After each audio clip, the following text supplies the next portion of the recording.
السلام عليكم ورحمة الله وبركاته أصحابتك وحرين جنال كمركز muuqaalkan waxaan rabaa inaan idinku la wadaago howlgaladii ciidamada ICE ay ka bilaabeen magaalooyinka mataanaha ee Minneapolis iyo St Paul oo dhalinyaro aad u fara badan oo Soomaali ah lagu qabqabtay haddaba haddii aad Minneapolis ama St Paul ku dhex soconayso ma lagaaga baahan yahay sharcigaada inaad qaadato arrimahaasi ayaan idinla wadaagayaa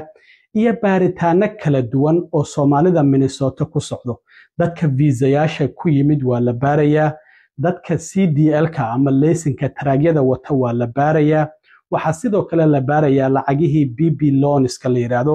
oo loogu talagalay ganacsiyada yaryar in lagu kabo xilligii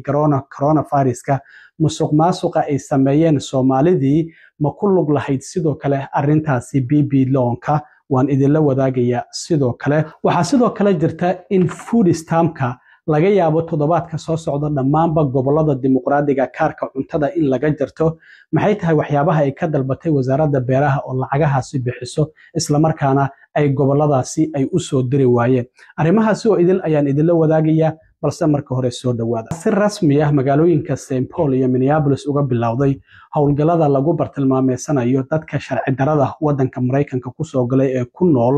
magaalooyinkaasi St Paul iyo Minneapolis gaar ahaan Soomaalida ayaa la bartilmaameedsanaya wararka aan helayo waxay sheegayaan tobanaan dhalinyaro ah in ilaa iyo xalay la xiray oo guryahooda loogu tagay horta waxa uu yahay howlgalkan howlgal oo bartilmaameed ah waa targeted operation ilaa iyo 100 askari oo ciidamada ICE kuwa DHS-ta iyo kuwa xuduudaha ilaaliya ayaana ka qayb galaya macnaheedu waxay tahay targeted markuu yahay dadka ay u socdaan waa ay garanayaan xilliyada habeenkii ayayna howlgaladan ay sameynayaan dadka maadaama adereesyadooda ay hayaan iyo taleefanadooda mararka qaar xitaa tracking ayay ku sameyn karaan qofkan guriga ma jooga mise ma joogo marka si rasmi ah ayaa loogu tagayaa adereesyadooda oo lagala soo baxaya goobaha ganacsiga ayaa loogu tagi karaa meelaha ay ka shaqeeyaan xitaa suuqa weyn ee Carmel Mall waa ay tageen shalay inkastoo aysan gudaha u gelin markii dambe maayarka iyo taliyaha booliska ay tageen aan arkayay oo dadka xuquuqdooda loo sheegay marka haddii aad magaalada dhex socoto way ku istaajin karaan marka haddii aad sharci leedahay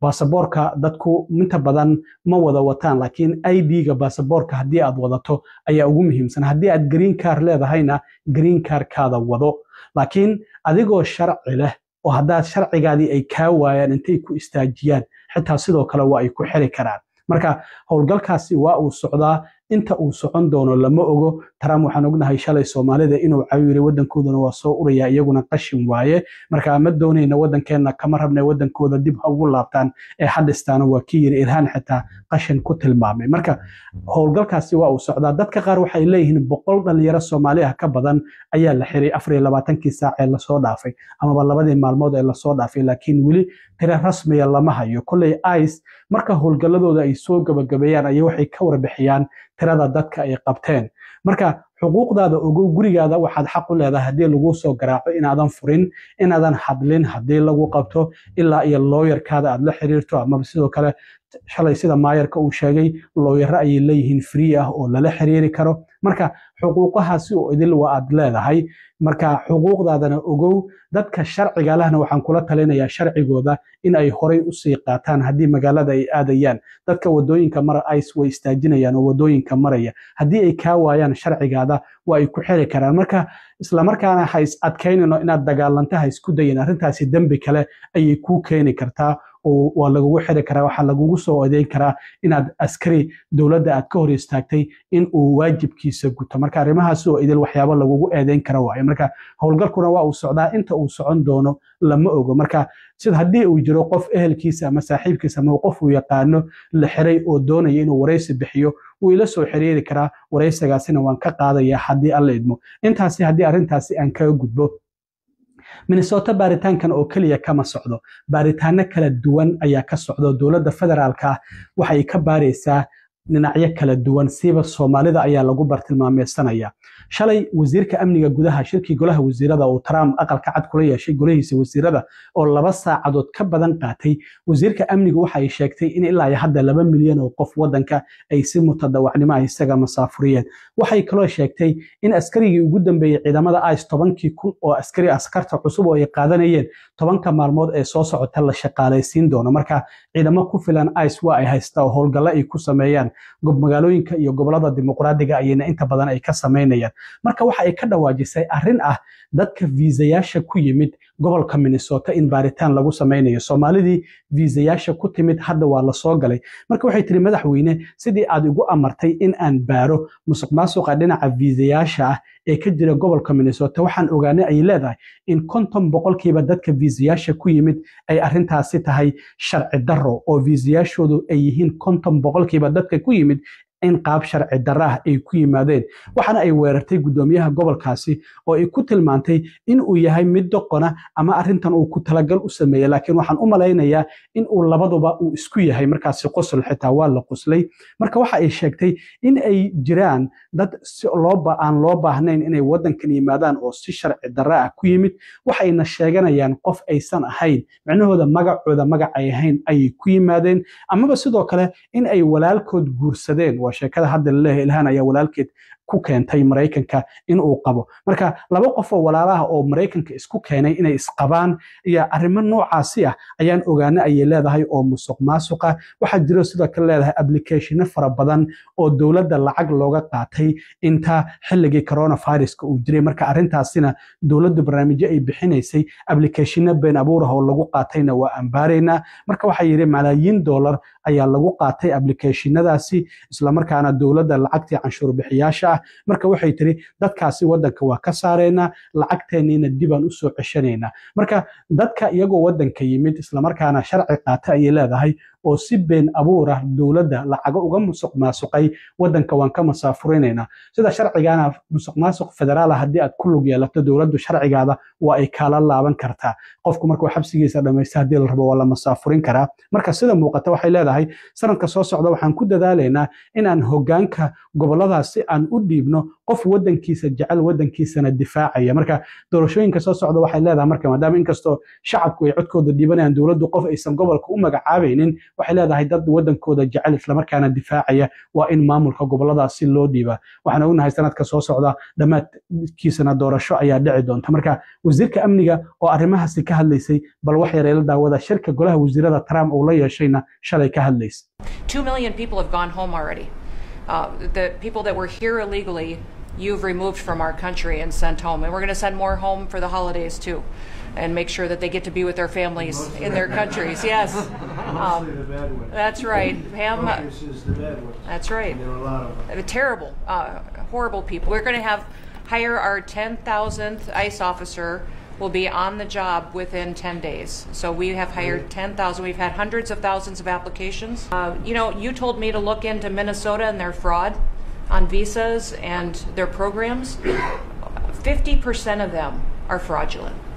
which means that wacko Governor Walz either is an idiot or he did it on purpose. And I think he's both, sir. He brought people in there illegally that never should have been in this country, said they were somebody that they're not. They said they were married to somebody who was their brother or somebody else. Fraudulent visa applications, signed up for government programs, took hundreds of billions of dollars from the taxpayers, and we're going to remove them and we're going to get our money back. And we're going to, this next year, make sure that we only put people in leadership positions in this country that love this country and have its back. dhinaca kale shirka golaha wasiirada shalay inta badan wasiirada ayaa madaxweynuhu warbixin uu ka dhageysanayay marka wasiirka beeraha haweeneyda la yiraahdo Brooke Rollins ayaa iyaduna waxa ay sheegtay in musuqmaasuq baahsan uu ka jiro kaarka cuntada dadka qaata ama food stamp ama SNAP loo yaqaano 42 milyan oo qof ayaa Mareykanka qaata marka waxay tiri madaxweyne intii aad wadanka madaxweyne ka noqotay 800,000 ayaa laga jaray kaarkaasi cuntada waxaana ogaanay 186,000 oo qof oo dad dhintay social security-kooda in lagu qaadanayo kaarkaasi cuntada waxayna sidoo kale sheegtay in dad 500,000 oo ilaa 6 gobol oo gobolada Mareykanka ku nool in laba mar lacagta loogu talagalay ka badan ay qaadanayeen marka sidaa darteed waxay tiri si musuqmaasuqa aan kaarka cuntada aan uga baabi'ino waxaan bishii February dhamaanba 50 gobol aan ka codsanay inay nala wadaagaan xogta dadka qaata food stamp-ka kaarkaasi cuntada dadka qaata marka waxay sheegtay 29 gobol oo gobolada Republicaanka inay arrintaas u hoggaansameen oo xogtii ay nala wadaageen 21 gobol oo kuwa dimuqraadiga ay diideen inay nala wadaagaan sidaas darteed waxay tiri laga bilaabo toddobaadka soo socda waxaan lacagaha federaalka gaar ahaan kuwa food stamp-ka aan ka jari doonaa goboladaasi aan u hoggaansamin amarkeena isla markaana lacagtaasi ma siin doono waxay sidoo kale ay doonayaan in dadka qaata food stamp-ka magacyadooda addresskooda iyo immigration statuskooda inay wadanka sharci ku joogaan ama inaysan sharci ku joogin inay ogaadaan marka waxay leeyihiin gobolada Republicanka oo 29 gobol waa ay u hoggaansameen amarkeena laakiin 21 gobol oo ay ka magacawday California, New York iyo Minnesota uma hoggaansamin toddobaadka soo socda haddii ay xogtaasi noo soo diri waayaanna si aan u kala ogaano dadkan yahay food stamp-ka lacagtaasi kaarka cuntada loogu shubayo lacagtaasi waan ka jaran doonaa ayay tiri marka iyadoo golaha wasiirada ka hadlaysana wasiirka beeraha Brooke Rollins iyaduna waxay tiri oo arrimahaasi ka hadlaysa. And then the third thing, we have so much great things to talk about at USDA, but the third thing, which became very much a part of the national conversation during the Democrat shutdown, was SNAP reform, food stamp reform. When all of America saw what so many of us know and have been working on, but when you have so much rampant fraud in a program that 42 million Americans participate in, now a big good piece of news that I hope is written about, since you became president, about 800,000 of those 42 million have moved off of food stamps, which is hopefully the plan with better jobs, higher wages, etc. But still, when we found 186,000 dead people's social security numbers being used, 500,000 people receiving benefits more than twice. We had a couple of people receiving benefits in 6 states. In February of this year, we asked for all the states for the first time to turn over their data to the federal government to let the USDA partner with them to root out this fraud, to make sure that those who really need food stamps are getting them, but also to ensure that the American taxpayer is protected. 29 states said yes, not surprisingly, the red states, and that's where all of that data, that fraud comes from. But 21 states, including California, New York, and Minnesota, the blue states, continue to say no. So as of next week, we have begun and will begin to stop moving federal funds into those states until they comply and they tell us and allow us to partner with them to root out this fraud and to protect the American taxpayer. sidoo kale waxaa jira baaritaano kala duwan oo dowladda federaalka ay ku dhawaaqday inay ka sameynayso gobolka Minnesota inta badanna dadka sharci la'aanta ah lagu bartilmaameedsanayo waxaa jirta waxaan ognahay wasiirka maaliyadda in uu ku dhawaaqay in uu baarayo qoraalkii uu qoray wargeyska City Journal oo ahayd lacagtii canshuur bixiyaasha gobolka Minnesota in ururka argagixisada uu Mareykanku ku aqoonsan yahay Soomaaliya ka dagaalamo al-shabaab in lagu maalgeliyay arintaasina baaritaan ay ku sameyn doonaan taasi wasaaradda maaliyadda ayaa baaritaan ku sameynaysa sidoo kale wasiirka gaadiidka Sean Duffy ayaa isaguna waxa uu sheegay in baaritaan ay ku sameynayaan dadka haysta leesinka taraagada ee ku nool gobolka Minnesota waxa uu sheegay 3 meelood marka loo dhigo meel kamid ah si sharci darro ah inay ku qaateen leesinkaasi waxa uu yiri dadkaasi kaarkooda shaqada marka uu ka dhacay kadib ay leesin haystaan oo gawaarida ay iska wadaan waraaq ayaa waxa uu diray gudoomiyaha gobolkaasi Tim Walz iyo sidoo kalena in madaxa public safety-ga ninka la yiraahdo Bob Jacobson uu leeyahay 30 maalmood ayaan idinsiinaynaa waxaan rabnaa in arintaasi soo cadeysaan hadii kale 30.4 milyan oo gobolka Minnesota lagu siiyo highway-ga in waa idinka joojin doona marka 30kaasi maalmood ayay haystaan waxana uu sheegay in dadkaasi aan ay u qalmin sida wadamada la magacaabo waxa kamid ah Soomaalida Ukraine iyo El Salvador marka dadka ajnabiga ee wadanka sharci darrada ku soo galay ee gawaarida wada waxa ay leeyihiin wasiirka waxa uu shalay shirka golaha wasiirada uu ka sheegay wasiirka gaadiidka Sean Duffy in xitaa ay jiraan iskuulo si fudud looga soo qaato oo short kada leesinka looga soo qaato marka gobolka Minnesota gudoomiyaha iyo waliba madaxa public safety-ga 30kaasi maalmood ayaa la siiyay in ay arintaasi u hoggaansamaan amarka ka soo baxay dowladda federaalka hadii kale in leesinkaasi dadka laga ay kala laabtaan ama sidoo kalena ay saxaan qaladaadka jira hadii kalena lacagahaasi laga jaran doono sidoo kale waxa jirta in Small Business Administration haweeneyda madaxda ka ah oo la yiraahdo Colleen Loeffler ay iyaduna xaqiijisay in baaritaan ay ku sameynayaan inay ogaadaan bal xiriirka ka dhaxeeya in lacagihii xilligii coronavirus-ka ururkii Feeding of Future oo musuqmaasuqay oo inta badan Soomaali ay ku lug leeyihiin sidoo kale dadkaasina inay qaateen lacagaha deynta ah ee la siiyo dadka ganacsiyada yaryar iskale oo la yiraahdo PPP loans lacagahaasi waxa la siiyaa ganacsiyada yaryar xilligii coronaviruska maadaama shaqooyinka ay xirnaayeen waxa loogu talagalay dadkaasi dowladdu lacaga ay ku kabayso in la siiyo waa dadka ganacsiyada yaryar leh marka dadkii musuqmaasuqaasi hadda ku lug lahaa feed our future waxa sidoo kale la baarayaa inay ku lug lahaayeen in lacaga ay ka qaateen dowladda iyagoo iska dhigaya ganacsiyo yaryar inay lahaayeen arrintaasina hadda dowladdu baaritaan ayay ku samaynaysaa waxayna sidoo kale carabawday magacyo ururo ay Soomaali leeyihiin oo la bartilmaameedsanayo oo baaritaankaasi lagu bartilmaameedsanayo marka sida muuqata dowladdu si toos ah ay dadka Soomaalida ee ku nool gobolka Minnesota dhanka howlgalada dadka sharci darrada ah lagu soo qabqabanayo CDL-kii food stamp-kii lacagihii BPP loanskan